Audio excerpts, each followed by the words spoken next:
Oh, look, I'd have to say from a policy, delivery, function of government perspective, the government's had a good year.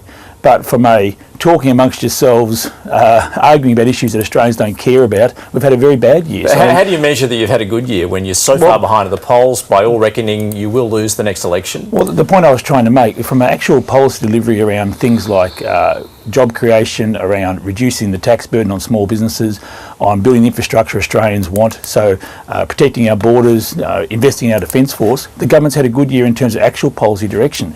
But in terms of the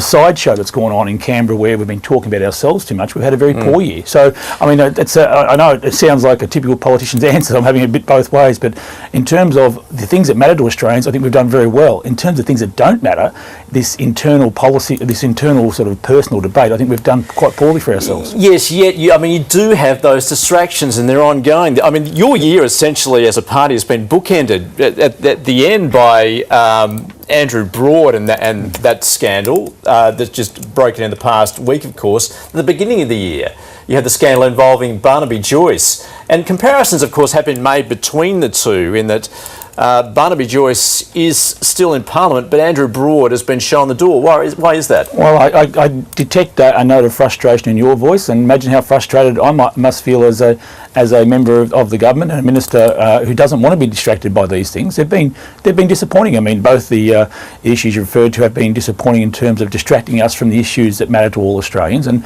the fact that you want to talk to me about it still, I understand why you want to talk to me about it, but I can tell you in my policy area, in my Veterans Affairs portfolio, the issues around reforming the Department of Veterans Affairs in terms of making sure we help veterans with their transition from defence into civilian life, mental health issues around some of our veterans, those are the issues that people raise with me on a daily basis. I'm trying to get on top of as a minister, but I fully accept that we've made a rod for our own back in terms of these distractions that have happened, away from the key policy debates, and we have to do better in 2019. And I want to assure the Australian people that we'll be doing our best to make sure we do better for them. And obviously, you've commented from the outset that there'll be a federal election next year, and it's up to us to put forward our best policy positions, our plans for the future of Australia, and demonstrate that we actually are focused on the people that vote for us here in Australia. Well, I mean, you've certainly in the past this year expressed your own frustration with the party and more broadly the coalition government. I mean, you are seen as a progressive member of the National Party. What direction would you like to see the party take, given on one side you're facing a challenge from independents, and on the other side you have the more conservative parties such as One Nation? Our challenge as National Party members, just as it was when we were the country party 80, 90, 100 years ago, is to make sure that we're seen as the party that represents people who live outside our capital cities. So we're seen as a natural choice for people who choose not to live in a city. So our job is to make sure we get a better deal in terms of infrastructure spend in regional areas, making it more attractive for people to move to regional areas if that's their choice, making sure there's opportunities for young people growing up in our country towns to have a great future. So to me, it's not about any ideology. It's not about left or right.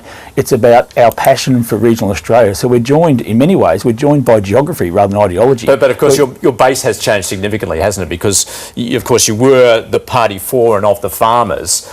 But now, and as you mentioned, it's now about governing for people outside of the capital cities. That the bush has become more cosmopolitan, if you like. Oh yeah, that's a fair point. I mean, we use this term, the base, in political discussions, and journos use it, and politicians use it. I mean, who is my base in the seat of Gippsland? Is it the couple of hundred members of the National Party who are very loyal supporters, and I thank them for that?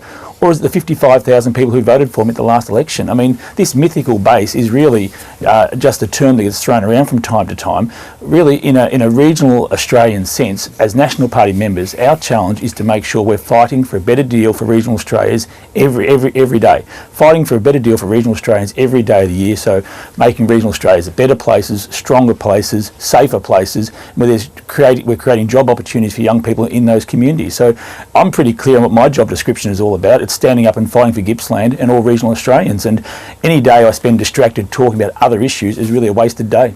Nationals MP and Minister for Veterans Affairs, Darren Chester, thanks for joining us. Thank you, all the best. Donald Trump has ramped up